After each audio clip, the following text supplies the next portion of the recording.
PC Rosang Liana just number 3 si Lalrinpuia ten ni amhu nom le don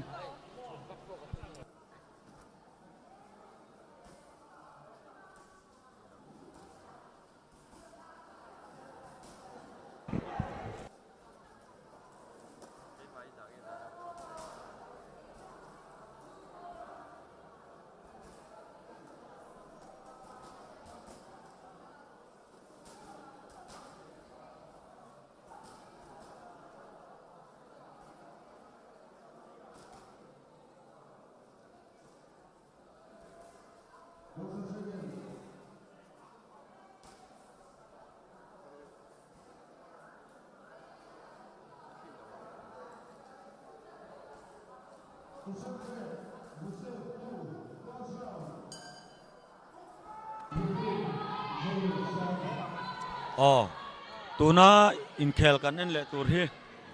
ke je somthum pathum atanga ke je somthum pangai in karan nia red corner Issak Lalrin Oma Aizawl district blue corner Joseph Laldinpuia Lunglei district ten ni Lunglei district blue corner hi experience ala nei lowa avoi khat khelna ani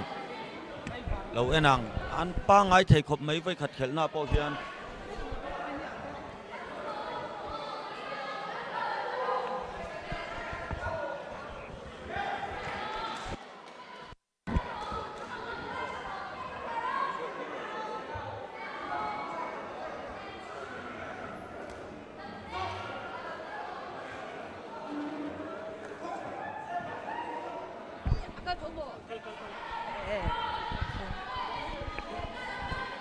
red in pajep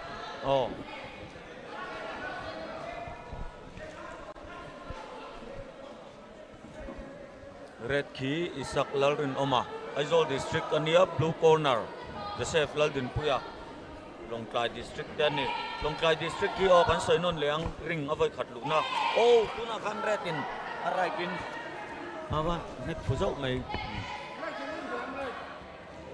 red in vai thel phía phía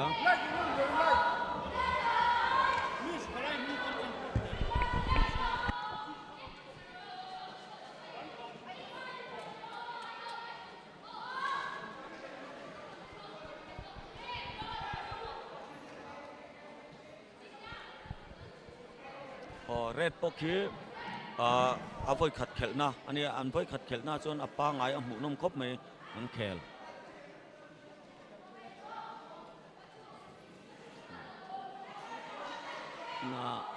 voi khat khelna hi chu tlem chuanin a phiat ve deuh hlak thin ani zep lawa chuan mo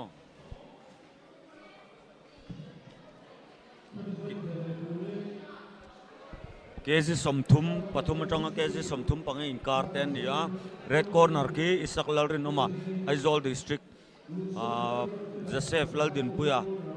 Lunglei district ten ni tunan khelai mek takin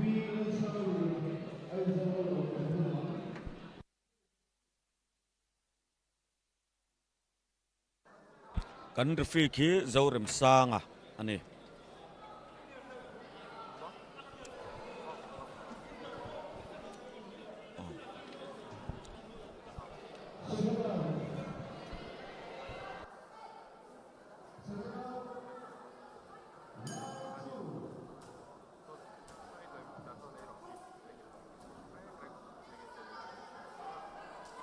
red in avajepa mase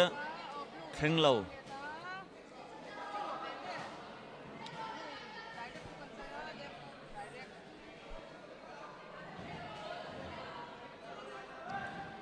tuna khan red in avajep fu jepin ava score zone huk that le fu mai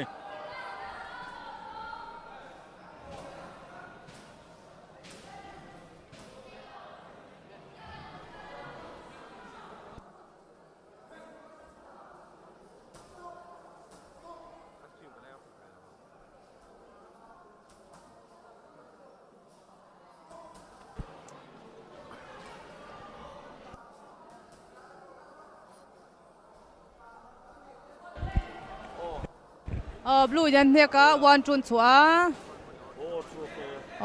blue in an chua le kut red in body an ne ka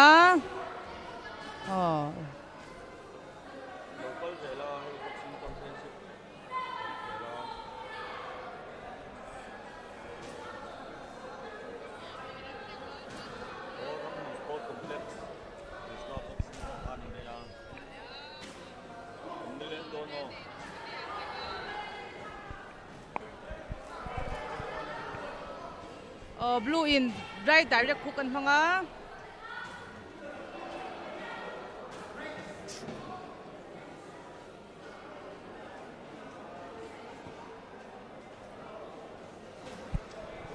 thil dang kan lo soi ve lo kanga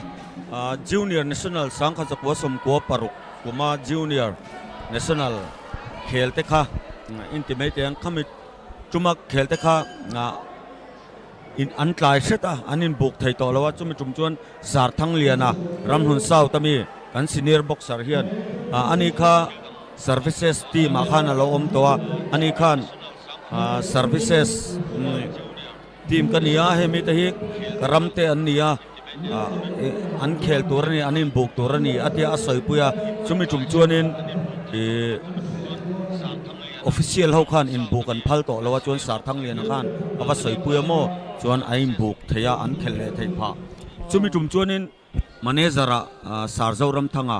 kha ania wall number 3 ania somko kuma famta kha ala larania kuaruk kuma te chuan mo kha po khan asoi thei to lo kha sar thang liana chuan awa soi pui ta mo chuan an khel thei pha ni chu India boxing ain services si an lo ngai lukhok mai ti kha asia themo chu akaron soilang ba sum chemani chu adik cha I khatyang tur khan ni services an lu tur ang khanin amateur hi alo ngai vele amateur misban huaya tuk hi lawa khatyanga hi enge khothang tik soyanga hi sipei te army te navy te services eng pot lu don ta sem amateur boxer chang bok khanin nia ania nga chuwang chuanin kan boxer tam tak te hian azong hi ti mai ila he ho hianin amateur hanin lut vek sta serang chuan anta hianin mathir athuil don so kani chu tun chum Khelo India junior Yuta gold medal la Samuel Zedeng po kamo tunain army nan som to mo khangro sub junior troni junior angani chu under 19 so in the game omeka dinami dia game omlo kha tuna Khelo India anju khelamo gold medal azula chuan army an som chu po chu hian arong kheldon Aizawl district mingen avani abalom om mok tu lom amateur ra om hi a hlok kan boxer ta tan hianin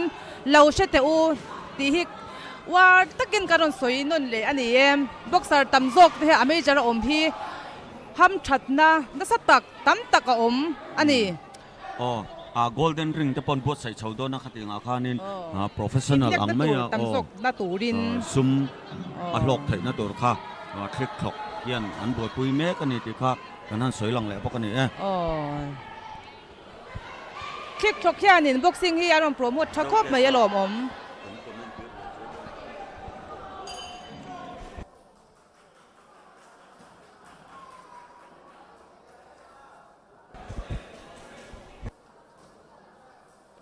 ti khan topa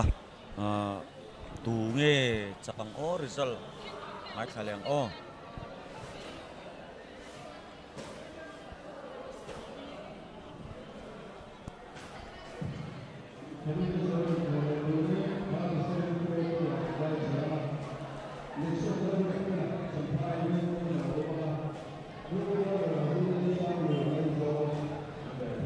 hemizawar ni nek turte hi